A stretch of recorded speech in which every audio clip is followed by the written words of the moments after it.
it comes down to like a clutch moment in the game, do you want to be the guy to shoot the shot all the time?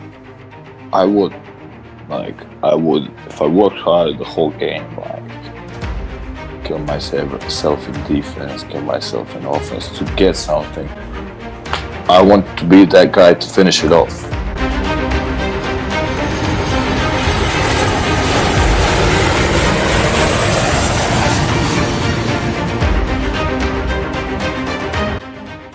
I was watching your highlights and I was like, wait a minute. That's a center? And you got handled like that? Like, why are you cheating? Why? That's a good question. Like, nobody asked me this question. I'm not a center. They just signed me like a center. So I'm cheating, yeah. I'm cheating. I just try to be like that. Everybody calls that point forward. Well, how has growing up in Croatia shaped you as not just a player, but also a young team? I don't know what to say. We in Croatia are a small country. We are a small country. We don't have many. We are a basketball country, but we don't have many kids who play basketball. Like, we have more popular sports like football. Like, everybody in our country plays football. Like, I play football sometimes. And those kids who are like top, they are like, I would say, pushed forward, pushed to their limits, pushed to grow, to go better, like get pushed and play in the senior team with older guys, to get more physical, to learn something that we don't know yet. But would you say the hardest part about growing up as a basketball player in Croatia is the small amount of people that play basketball there, or would you say it's something else? The hardest part? Yeah. Well, in Croatia, like, the hardest part is the transition. Like, when you have 16 years, when you are 16, they just push you, like, between guys that have 35. Like, you're just really? standing there and looking, what's going on? It's hard to adapt. It needs time. But somebody who adapts quick, like, he's going to be a monster. Everybody knows then he's going to be a monster. So the hardest part is to adapt between older guys, and when you adapt, everything else is a piece of cake. You're already one of the biggest European prospects, and you're going to turn 18 in next month. So what are some things you want to work on and some things that you have learned over the years? I'm trying to learn everything. Like, I want to have everything in my playing arsenal. I don't know how to say it. So I mostly work on my jump shot. Like, most of the time I only work on my jump shot, my shooting of dribbles, shooting of pick and pops, getting out of screens. So that's the main part of my working. And then on that I just put a lot of handles and a lot of post works, like fadeaways and then hook shots. So I just want to be a complete player. I have a good passing ability. Like, when we were kids, I was the tallest, always the tallest, and I am always, like, we call it center, let's say center. But when we are kids, we're just learning to play with the ball. That's the style in Croatia. Like, no paint, no nothing. We just shoot, handle, and that's why you call me a cheat code. Well, as a center in the game right now, what are some of your favorite centers of all time? You have to choose 5 and give me your top 5 centers of all time. Talking about real centers or power forwards?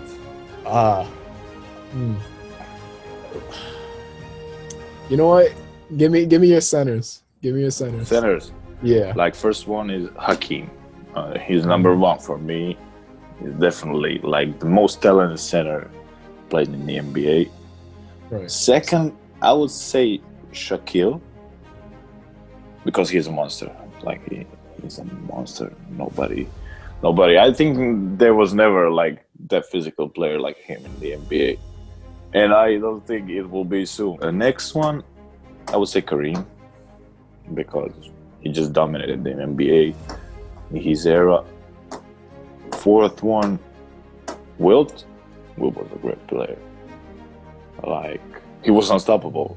Like, those numbers, 112, is it 112 or I'm mistaken. No, 100 points. How many points? Oh yeah, he scored like Okay. I believe it was 100 or I think it was 101 points. Probably just 100 though. I think it was probably 100. 100 plus, 100 plus. Yes, whoever's scoring that is crazy. That's all we know. So he's number 4, and I would say I need to say Bill Russell because he has like 11 rings. 11 rings. Am I right? Yeah. So I would name him number 5. Love your list. I love your list. That's like a Mount Rushmore right there. For sure. Well, you asked the best 5. We spoke earlier about you watching football all the time. So I'm going to give you 2 great Croatian legends. You have Luka Modric and Ivan Rakitic. Or are you choosing to be on your fantasy soccer team? I think Luka is a better player. Luka? I think Luka is a better player. Why Luka? Well, he was named the best player in the world. Like the Ballon d'Or.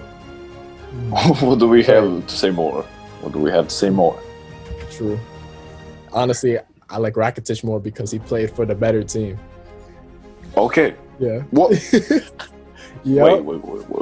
Yep. Okay, we're talking about basketball. Let's skip that question, please. Yep. Let's please skip that question. We can talk about this after. Don't tell me you're a Madrid fan. No, I'm not. But I'm not the Barcelona fan. Okay. I respect it. Your dad, Nikola Parkinson, he also played for Sabona, your current team right now in Europe. Was this mostly your choice or your dad's choice? Well, it's the best team in our hometown. I live in Zagreb. I mean, I came to Zagreb when I was first grade, when father stopped playing basketball. He finished his career here, so I just started practicing there because father was something in a club. He was like a GM or something. So I was just like boring to him and ask him every day, can I start to play? Can I start to play? He was always saying no, because he think it's too early. He started like playing basketball at his 15. When he was 15, I started playing in 4th grade. Like that's 10 years old, I think. So he always told me like it's too early. Go something else, play something else. I was like swimming, tennis, taekwondo, everything. I tried everything, but I just loved basketball when I was a kid. I was always with him in practice. At practice in the gyms, always like when he was lifting weights, I was there looking like, I will do that one day. So basically, when I was 2 years old, I had a plan. Like I'll go that way, and this is my way, and I chose that path. So that's when I started playing basketball. No matter what, you knew you wanted. No matter what.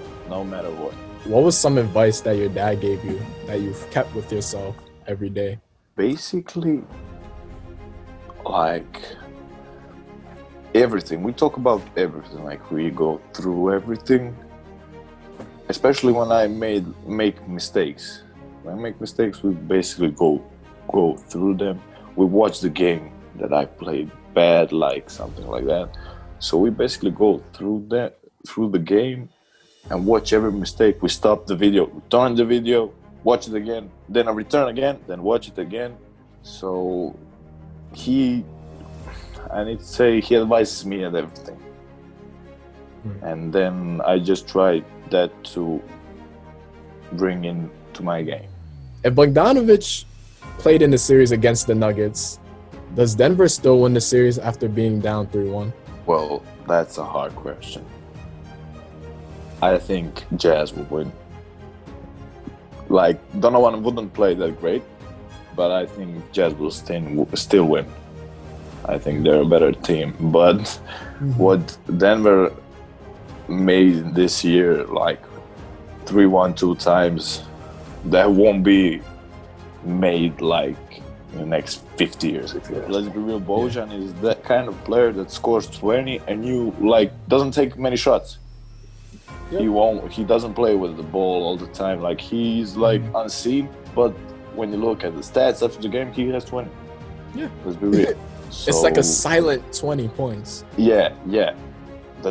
Those are the best players, like, for me. Who do you feel like impacted Croatian basketball more? Drazen Petrovic or Tony Kukoc? Well, I would rather say Dražen because he went first to the NBA and he like opened the path to all Croatians to NBA. He showed to our country, to our people that isn't impossible to go to the NBA. I think I wasn't born then yet, but I don't think people believed in that a guy from Croatia, like small country, can go to the NBA, if you get me. Right. And then Tony came after that, and Tony was a great player. Tony like did something huge in the NBA, made a huge impact. And now players come to the NBA like we had fourth pick Dragan Bender, we had fifth pick Mario Hezonja. Like we are making a big impact in the NBA. Right. And you love to see it. You love to see it. I love to see it. I love to see it. You won personally MVP for the U16 European Championship 2 years ago. So how has that experience helped you to continue to face harder competition day by day? I don't know what to say. Like, it is an honor. First of all, it's an honor, like, to see that you work hard, that you, like, kill yourself every day at practice, and again, every day by day. And then that you can, like, to win some award like that, like, let's say, best player in Europe, MVP of European Championship, that is just a motivation for next. That's just motivation, and it just motivates you. When you come home, I work even harder. Like, I can do it, I can make it. Like you said, All-Star game, I can make it, I can do it. Like, it's just motivation. But I don't know, I don't live in the past. It just boosted me, gave me like hope, dreams, but I don't know, I don't live of that anymore. Like what happens now with this, if I can't score 20 more, it's like, what does that mean to me, that MVP, if you get me? Yeah. If I don't show it now, it doesn't matter. Who will remember of that in 5 years? Only me and my mother and my father. Like, that's everything. What would you say is your ultimate goal as a basketball player? I would say like MVP of the NBA, but that isn't realistic. I like to set high goals. It just brings the best of me. So I would say like All-Star game, MVP, anything of that. Right. I'll be happy with that. Right. Please don't stop setting your goals high, because I know that pushes people to work harder, and it sets the bar high. I want to shoot high. That brings the best out of me, I just told you. Right. I think everybody needs to push their limits. Harder it gets, the awards are better, the achievements are better. The other day when Anthony Davis hit the game winner against the Denver Nuggets, in the interview he was saying, "Oh, I want the big time shots, I want the big time plays."